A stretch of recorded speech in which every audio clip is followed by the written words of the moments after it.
परीक्षित एक बार दरबार में बैठे थे, दो व्यक्ति आए।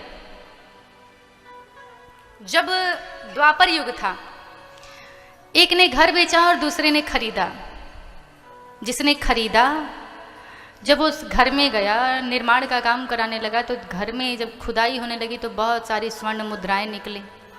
वो पहुंच गया जिसने बेचा था उसके पास, उससे कहने लगा कि देखिए, आपने मुझे घर बेचा था और घर में से ये मुझे कुछ वस्तुएं प्राप्त हुई हैं, अवश्य ही आपके पूर्वजों के रहे होंगे, आप इनको ग्रहण कर लीजिए। बेचने वाले ने कहा कि देखिए, मैंने आपको घर बेच दिया है, अब उसमें से जो कुछ भी निकले उस पर आपका अधिकार है, अब मैं नहीं ले सकता। वो कहता है ना ना, मैं भी नहीं ले सकता। अरे आपने तो मुझे घर बेचा था, ये जो कुछ भी इसमें से निकला है ये सभी आपके पूर्वजों का रहा होगा, ये मैं नहीं ले सकता। मैंने इसका कर नहीं दिया है आपको, इसका पैसा आपको नहीं दिया है मैंने, इसलिए मैं नहीं लूंगा। अब दोनों आपस में निर्णय नहीं कर पाते, परीक्षित के पास पहुंचते हैं। परीक्षित ने कहा कि भाई क्या समस्या है। अब दोनों आप बीते सुनाते हैं, भाई हमने घर बेचा, इन्होंने खरीदा, अभी जो खरीद चुके हैं उसमें से बहुत सारे खजाने निकले हैं, ये कह रहे हैं कि ये तो सब आप ही का है। परीक्षित कहते हैं कि बात तो ये बिल्कुल सत्य कह रहे हैं, आपने घर बेचा था, आपके पूर्वज रख के गए होंगे, वो आपके लिए है।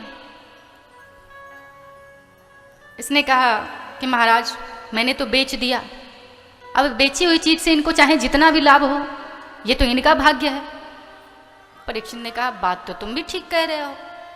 अब जब दोनों में निर्णय नहीं हो पाया तो परीक्षित ने कहा कि एक काम करो, अगर आपस में आपका निर्णय नहीं हो पा रहा है तो आप ये खजाना छोड़ दीजिए, प्रजा के हित में इस खजाने को लगा दिया जाएगा, और यदि आप लोगों की सहमति बन जाती है तो आप लोग आइएगा, आप लोगों को दे दिया जाएगा। दोनों चले जाते हैं।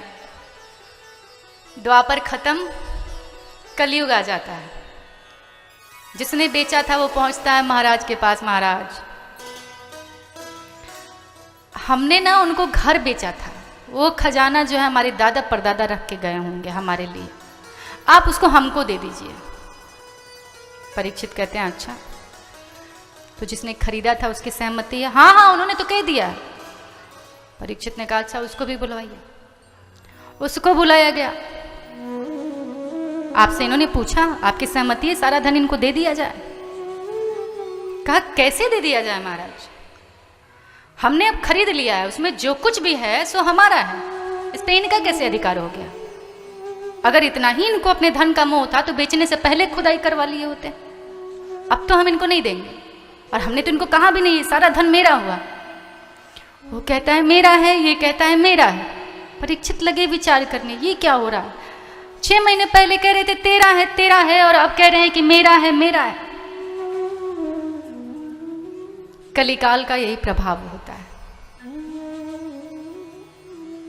आपका पैसा गिर जाए, अगर 10 मिनट नहीं उठाएंगे तो 10 लोग कहने वाले मिल जाएंगे कि मेरा गिरा है।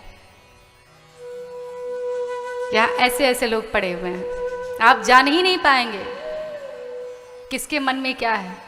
और वैसे किसी की ईमानदारी को परखना हो तो आपको एक बात बता दूं, बहुत आसान सा उपाय है। आप कहीं अनजान जगह जा रहे हैं, आपके पास 2-4 लोग हैं जो निरंतर आपके कांटेक्ट में बने हुए हैं, आपको अगर पता लगाना हो कि वो ईमानदार हैं कि नहीं है तो फिर आप क्या करेंगे? ज़्यादा कुछ नहीं करना है,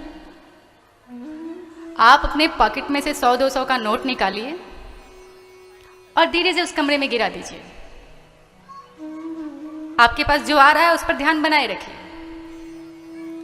यदि कोई आता है और अपने हाथ से वो नोट उठा करके आपको देता है कि ये आपका पैसा गिरा हुआ था, तो मान लीजिए कि वो व्यक्ति ईमानदार है और उस पर आप भरोसा कर सकते हैं, उस पर आप अपना सामान छोड़ करके बाहर जा सकते हैं। लेकिन अगर आप पैसा गिराए हुए हैं और कोई आता है उठा के लेके चल देता है, वो पैसा आपको नहीं मिलता है, फिर तो मान लीजिए कि आपके अगल बगल में ईमानदार लोग नहीं हैं।